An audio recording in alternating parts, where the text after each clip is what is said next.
Hello. Time to crash. You ready? I think it crashes more when I'm upstairs and not downstairs. Because of Wi-Fi? I think so, yeah. All right. Should we get into this, or should we give it like a minute to make sure you don't crash first? Oh, that's a great question.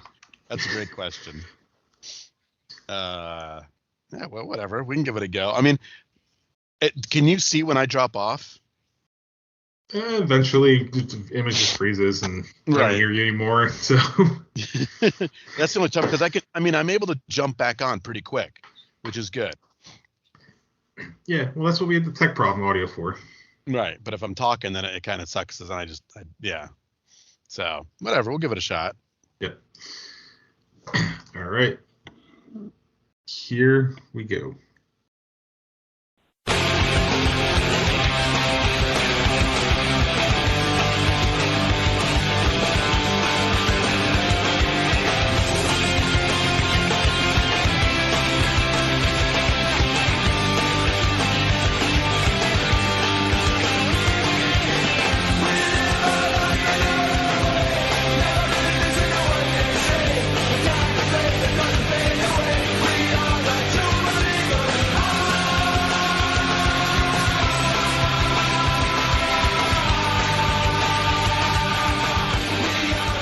Welcome, my friends, to the Truman Friends. This is the Red Bull Rant podcast. I'm your host, Jason Iapicco.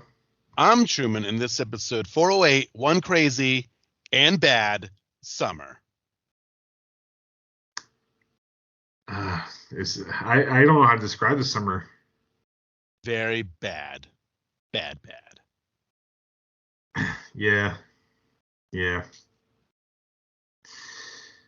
So it's been a while since we've been on the show. A lot of stuff's going on. Pat got married.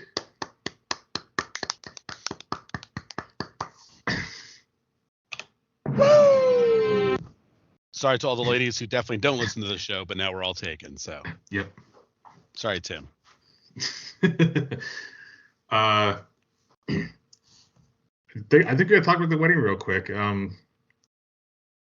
It was good weather in terms of that it didn't rain, but boy, was it hot in that church. A little bit. Yeah. I didn't think it was too bad, but a little bit. It definitely warmed up as the ceremony went on. Maybe it wasn't as bad for you, but I was wearing suit jackets. It was a little. Oh yeah, see that was the problem right there. But I had the short sleeve shirt underneath, which helped a little bit. Reception was good. The cocktail hour, I loved the food at the cocktail hour. Oh yeah, oh my god, it was too much of it. Yeah. And that might have been the biggest crowd I've been at, aside from Red Bull Arena, in the last few years. So. Yeah, there was. What table were we? We were table 17. I was actually thinking about this today. So I think, if I did my math correctly, there was, not including the bride and groom, there was 18 tables. So that would put the count, and we had, I think it was 10 at our table, so that's roughly 180 people. Yeah. So definitely decent size crowd. And ours was the Red Bull table, because our good friend Anthony was with us too. So yeah, it was all Red Bull people. And then Pat's friend Kevin, who was a Red Bulls fan, was there as well. Yeah. And then of course we had to monitor the shitty game. Oh boy! Thank God we were at a reception. Yeah. You know, I still haven't told Pat. I'm kind of hoping he's going to hear it on this instead of okay. And I'm pretty sure we lost Truman. So. Phenomena. One down. Phenomena. Phenomena.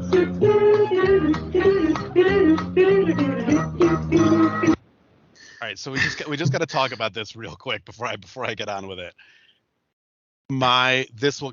For some reason my laptop crashes all the time. It's just Skype. Skype crashes. I think it's because upstairs where the Wi-Fi is not as good, but it's pretty hilarious when I'm mid-sentence and it fucking just takes a shit. And it'll probably take a shit again in about 5 minutes, if not less. So I'm glad I hit record before you jumped on today, because I was hoping to catch that, to have it in the show, whether it was before or after we actually started recording. Yep, and of course there's me, mid sentence, because why not? Why not? Yes. But I do remember what I was saying, and hopefully it won't cut me off again. But what I was saying was that thank God we were at a fun reception because we did have that game. Thank you, Anthony, for putting the game on your phone at the table, because that game was fucking terrible. It was so terrible. Oh God, oh so bad. Yeah. So the funny thing was, and Truman knows about he'll realize in a second what I'm talking about. I haven't told Pat this. There was something I did the day of his wedding for him that I never told him about because of what happened in this game, which was absolutely nothing. So sports betting is legal in New Jersey. I went to the Meadowlands racetrack and put a bet in for the same game parlay. So the Red Bulls needed to win, and Patrick Kamala needed to score at any point in the game. And of course, neither of those things happened. He got the closest in that entire game, which is sad because he didn't even hit the post, I think. Right? No, it did not. It did not. But I still had. I didn't even mention it in the Facebook group so he doesn't technically know yet that I had done this, because when we finally got around to seeing it and take the photo, it was after the Red Bulls game. I was like, "Fuck it, I'm not going to tell him I bet for him and lost." I wasn't going to do that on his wedding day. No, we didn't need to depress him at all on his big day. Well, I mean, someone depressed. I mean, he was already told what the score was, so. Yeah. All right, so let's get into our recaps. So 2 games, DC away, 0-0 draw, and then at home a 1-0 loss to Orlando. Tweets, Truman, do you have those ready? I'm just gonna say this, Eddie. You tweeted us a lot, my friend, a lot. This is a lot. We gotta take it down just a little bit. Well, I think he did that. I think he did it in lieu of voicemail. Yeah. Which, listen, I appreciate it, but that is a lot to read. So I'm going to sum up by saying he thinks Struber should probably be gone at this point. How about that? Is that a good sub? Good. Just kind of summing this all up here. Yeah. Is that the team is not looking good and not looking like it's going to get any better right now. Yeah. I think that's the best way to describe it. I'm not gonna. He did leave a voicemail. I'm looking at it. It's not. I don't think it's worth playing because it's probably the same, pretty much what the fuck's going on mentality. So let's just leave that alone. We encourage you to keep tweeting and sending us voicemails, but we're gonna just cut down the tweets like in half of what you sent us in the last one. Yeah.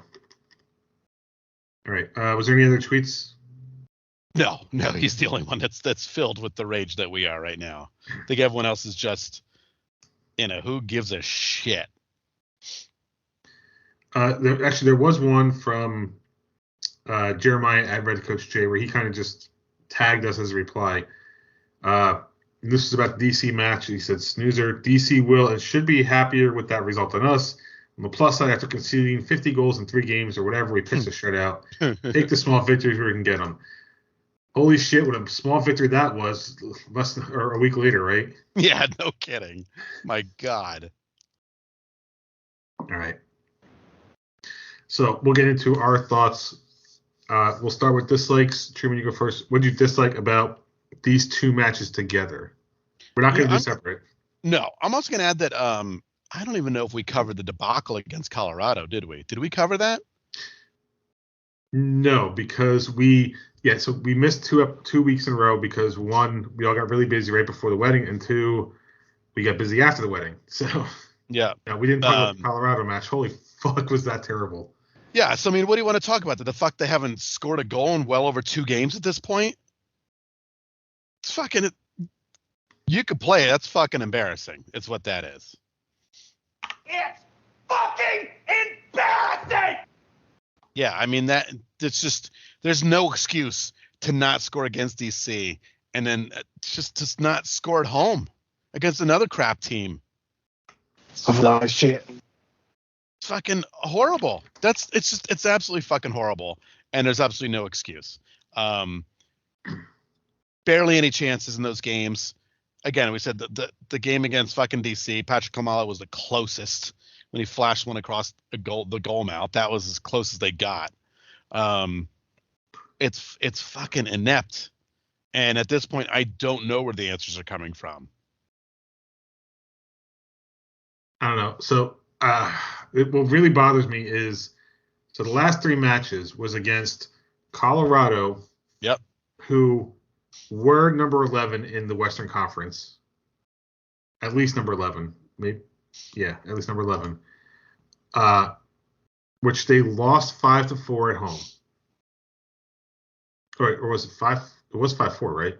Mm-hmm. Yep. Okay. They drew on the road at DC United, which point-wise is the worst team in the league, and then lost 1-0 to Orlando City, who had not won on the road in 6 weeks. And looking at their schedule, let's see. 1, 2, 3, 4, 5. Their last 5 games in MLS play, they did not win prior to beating us. If you go back to July 9th, which was their last league win, which is against Orlando City, they've played,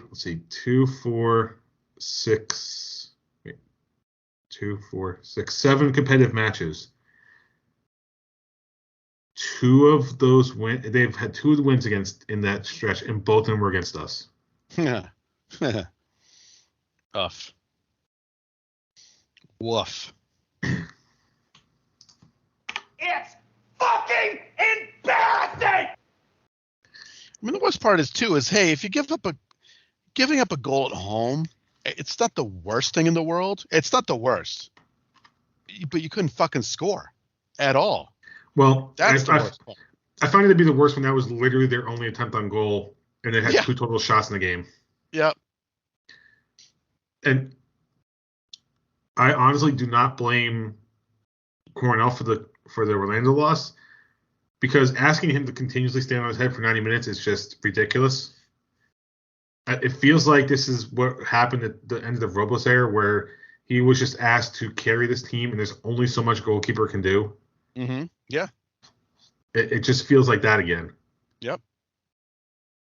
It's like we're back to the Chris Armish years. Yep.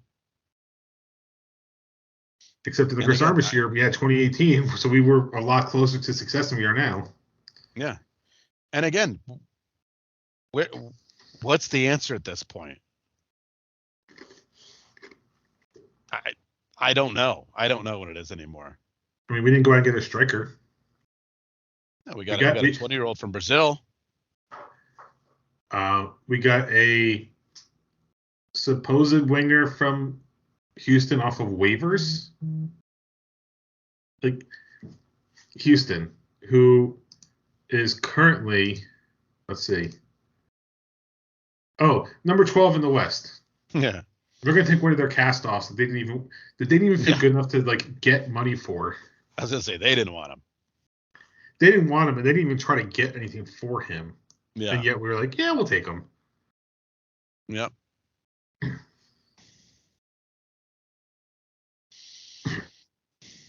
Not that Kevin Thewell did much while he was with the Red Bulls, and I think part of that would have been, access to a thing called money, but he at least, as far as I could tell, attempted to find talent out of nothing. Right? I believe, if I'm, and correct me if I'm wrong, but I believe he's the reason we have Luquinhas and Lewis Morgan. I think those signings were made before he left for Everton. Luquinhas probably had enough of this shit. Yeah, I honestly, I wouldn't blame him if he wanted out at the end of the year at this point. So what the fuck did I just walk into? But I have no idea what the fuck is going on anymore. I mean, I think it's clear that some players just don't want to try at certain points in the game. And that's clearly a leadership problem, probably on Struber more than anybody. I mean, it's just, I don't know. Tell us how you really feel. Okay, you're a shit manager. Yeah. I at this point, I don't know why we paid off Burnley to buy his contract, have him sit on the sideline for months, and then bring him in. My hands up. I don't know. Yeah. I mean, I get if you were to look at it on paper at the beginning of the year, we should not be doing well. And if you told me at the very beginning of the year that we would be sitting in fourth place in Eastern Conference after 25 games, I would have taken it.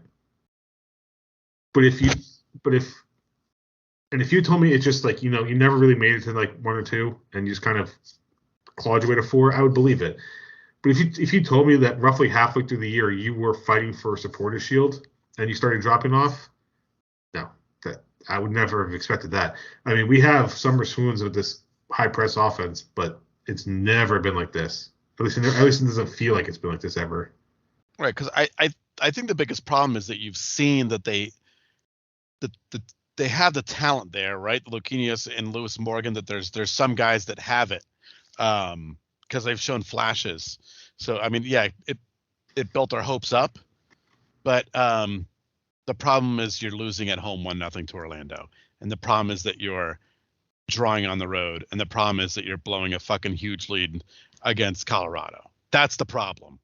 It's not losing close games or giving up big leads to LAFC, and drawing on the road to fucking NYCFC or, teams like that. This is the fucking issue, is that 3 massive opportunities to beat teams that you look like on paper you were better than. 2 are at home, and you didn't fucking do it. And the last 2 were just ugly.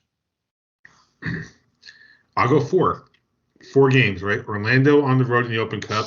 Yeah. Colorado at home. DC on the road. Orlando at home. All 4 of those should be wins.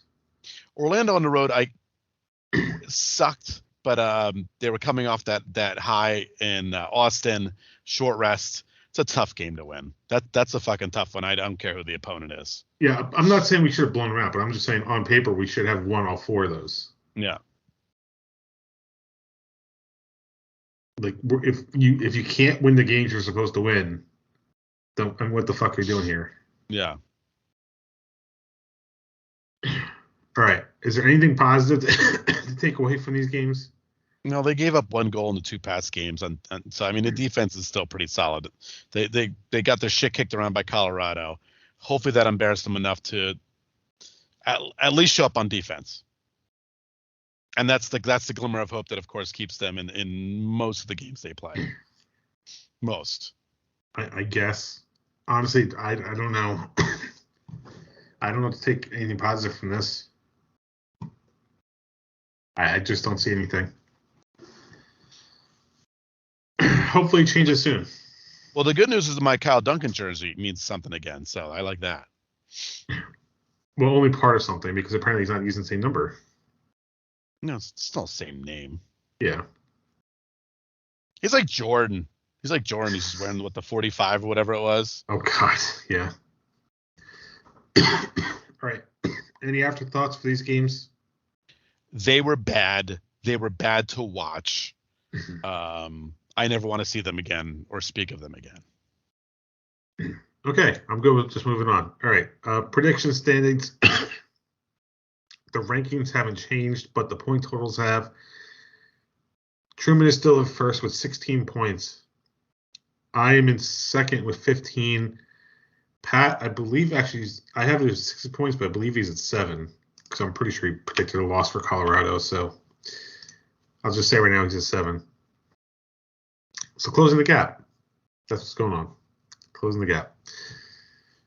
All right. 2 upcoming matches for the Red Bulls. The first is Wednesday, August 17th, away to Atlanta United. That game is on MSG or ESPN Plus. And Atlanta comes into this game again as a team we should beat on paper.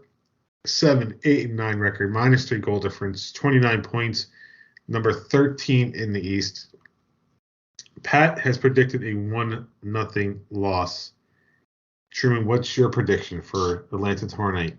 I'm going to double up on that and say a 2-0 loss. Because there's no reason to give any faith in this team right now on the road. As much as we did early on in the season, this wound looks fucking terrible. I don't know. I don't like their odds. This is going to be the one that fucking Atlanta beats us, and we're all going to hate ourselves for it. And Atlanta's just going to celebrate like it's the best game of the year. Goddamn right they will. It's really tempting to go loss. But I want to be different. So I'm going to go with a 1-1 draw. I really don't think they're going to draw. Honestly, I don't. I'm kind of throwing this out there the same reason I did against DC. It's like, it's possible. Honestly, I thought they were winning that game, but I just threw a draw out there for the prediction because I was like, fuck it. So, you know what? Let the road draws continue. At least it's a point. I guess. All right. The next match is on Saturday, August 20th, 6 p.m. Eastern Time at home versus FC Cincinnati. I will be in attendance for this one with some of my extended family, including my nephew, who I'm pretty sure it's going to be his first game. I'm glad he's only 3, so he may not remember this. Better off. Since he comes into the game at least going into tomorrow, I don't know if they're playing midweek. Their record is 8-9-8, -3 goal difference, 33 points, number 9 in the East. This is arguably the more important matchup of the week. While Atlanta has an outside shot at the playoffs, Cincy has a better shot at taking a home match away from the Red Bulls in the playoffs. So it's all about that home seeding. Right now, Red Bulls have number 4. That should be the lowest they finish going into the playoffs. So they really need to get some wins under their belt. Pat, again, I'm sorry. I think I have one of those wallflower scent things in my office. I think it's getting to me. So Pat predicted a 1-0 loss. Truman, what's your prediction for Cincy? I'm gonna say, since I won't be in attendance and Pat won't be in attendance and you're the only one in attendance. God, I don't even want to make a prediction at this point. Cincy does not have a game tomorrow, so they will be well rested for that. I'm gonna say everyone's gonna hate themselves and it's a 2-2 draw. How about that? I mean, hating yourself has been a Red Bull Metro fan thing since 1996, so right up the alley.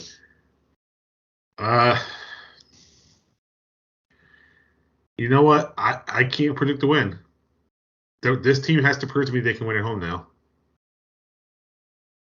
I'd be highly surprised if they actually drew the game, but I'm not.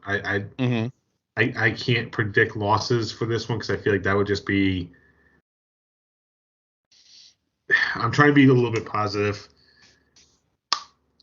I'm going to go with another 1-1 draw because as much as their defense did have that bump in the road, it looks like that got shored up pretty quickly. But this offense, man, they just can't score for the life of them. So I can't see high-scoring games. I don't know. We'll see. If they're gonna win this game, it's gonna be 1-0, and it'll be on a penalty or something like that. It's pretty much their only chance right now. Tom Barlow scores a stoppage time penalty kick for the win. Right. Which honestly, I'll take at this point because it's still a win. Not how you want to do it, but a win's a win. Well, they'll take fucking anything. Well, I'll take anything at this point. We don't give a shit how it happens. I think we had the worst home record in the league, so any win at home is good. All right, New York Red Bulls 2. Their losing ways continue. They lost 3-1 versus 10-man Charleston Battery in their last match. Their record is 3-3-18. I almost said 3-3-8. Then I realized there's a 1 in front of that number. 3-3-18. 12 points, minus 34 goal difference, number 14, which is dead last in the East. I don't think they're making the playoffs. No, Just a hunch. I don't think so. Just a hunch. Gotham FC. Oh, sorry. Red Bulls 2's next match is on Saturday, August 20th at the Pittsburgh Riverhounds, and that game is 7 p.m. Eastern Time. So here's a question. Where does Caden Clark go? To Red Bulls 2 or to Red Bull Arena with the MLS side? Because apparently he's been a lot in Red Bulls 2 recently. I think with the main team, I would guess.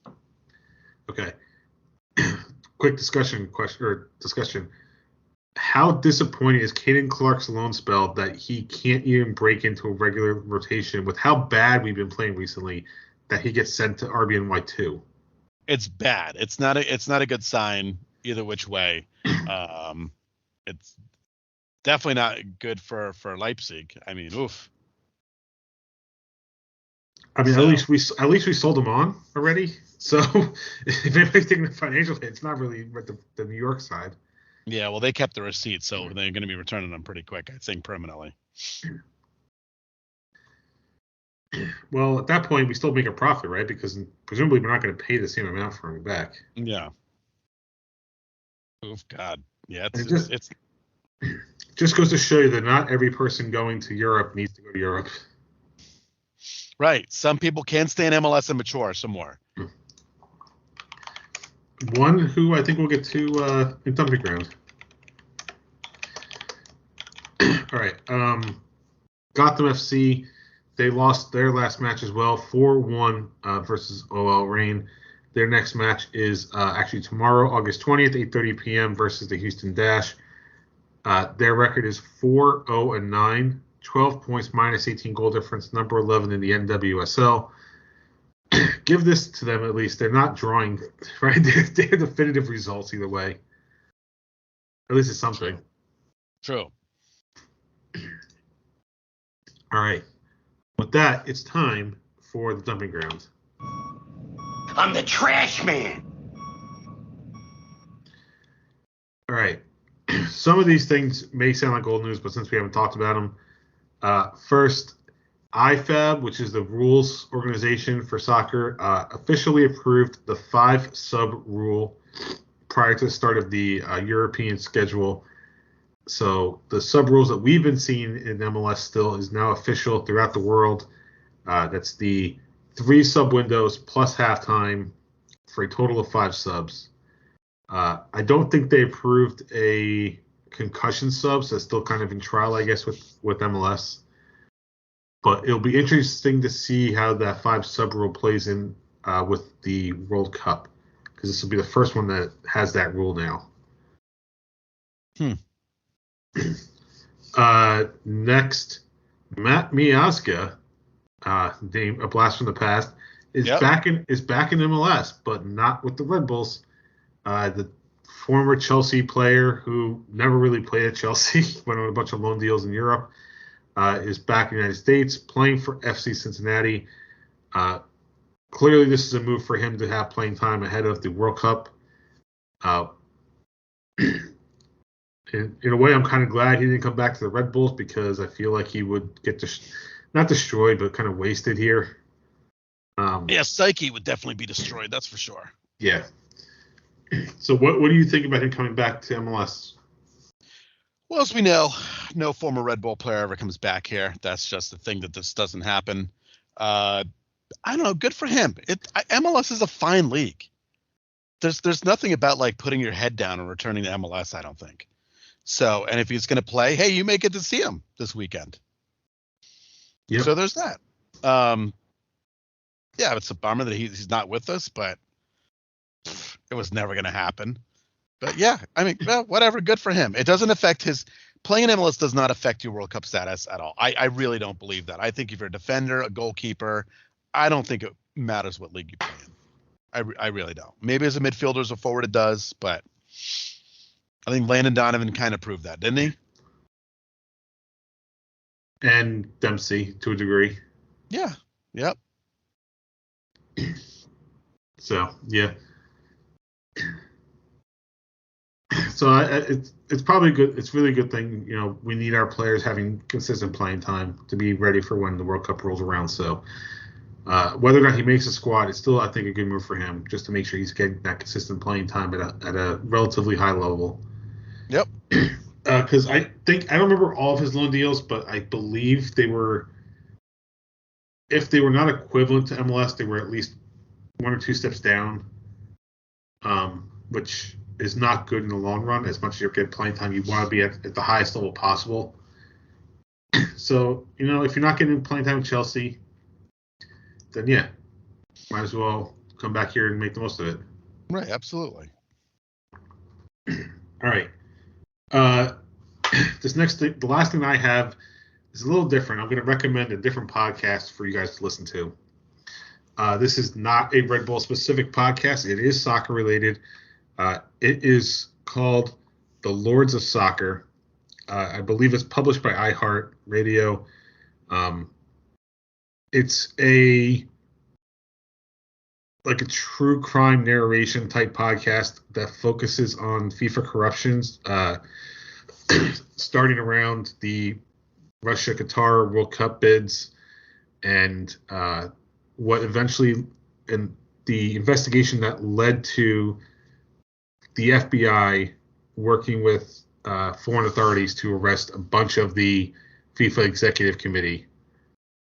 I think that was back in 2015 or 16. But so far, it's good. I think I'm 4 episodes in, and it's definitely an interesting listen to hear about.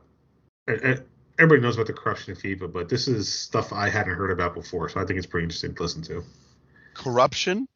FIFA? What? I know, it's shocking, right? That's weird. That's new. The next thing you know, you're going to tell me the Olympics are fucked up. Come on, the Olympics are the pinnacle of sport. They're shining beacon for humanity. Yeah.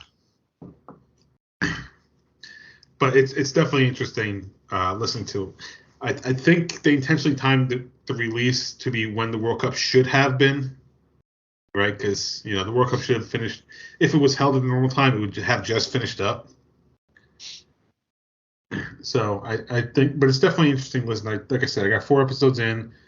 They're averaging about 30 to 40 minutes each, so not terrible in terms of length, but definitely full information and stuff I hadn't heard about before. Like, I heard the name Chuck Blazer before. I didn't realize that he basically turned on everybody. And this is an interesting fact.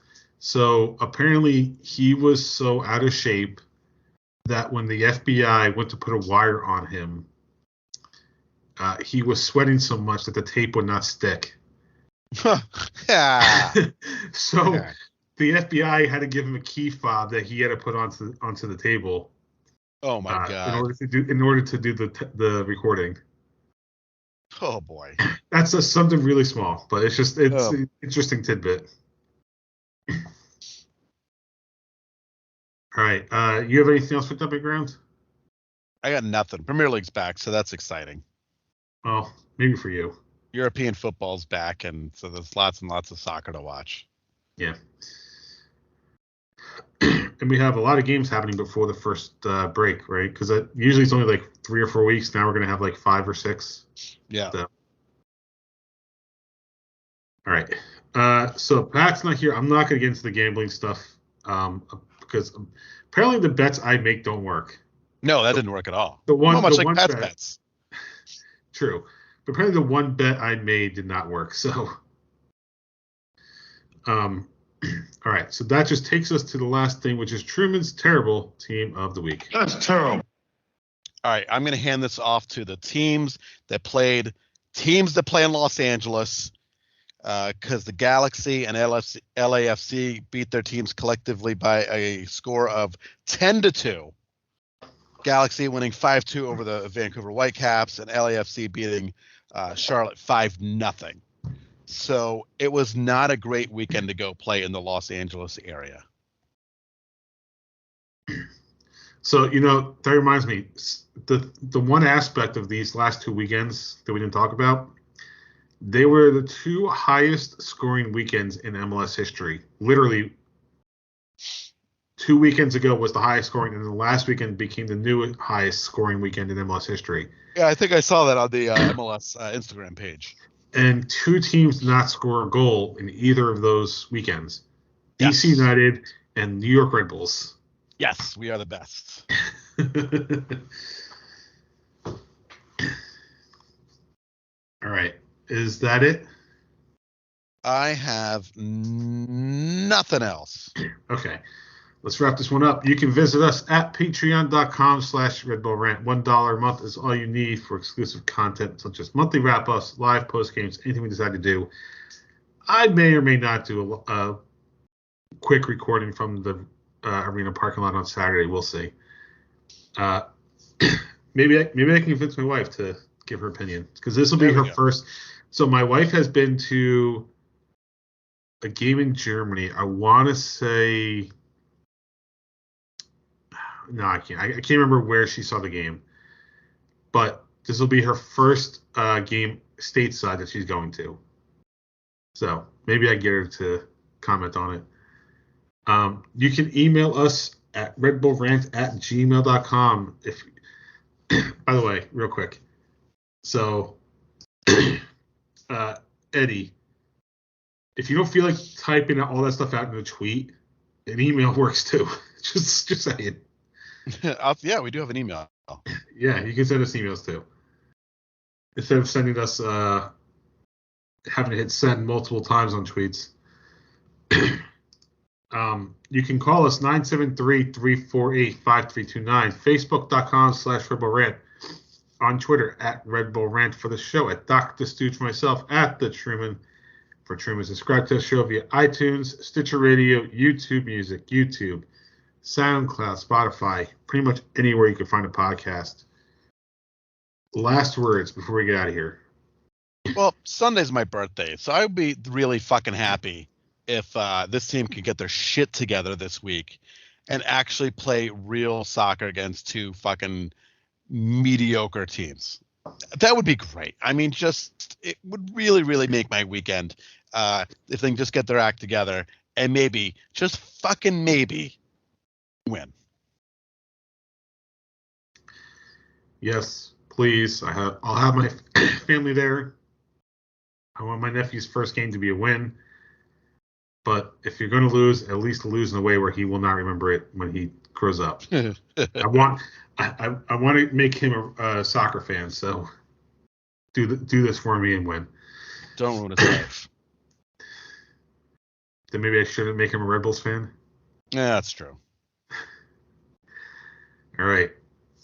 So for Truman and myself, this has been episode 408 of the Red Bull Rant. Thank you guys for tuning in, and as always, go Red Bulls. Peace out, everybody.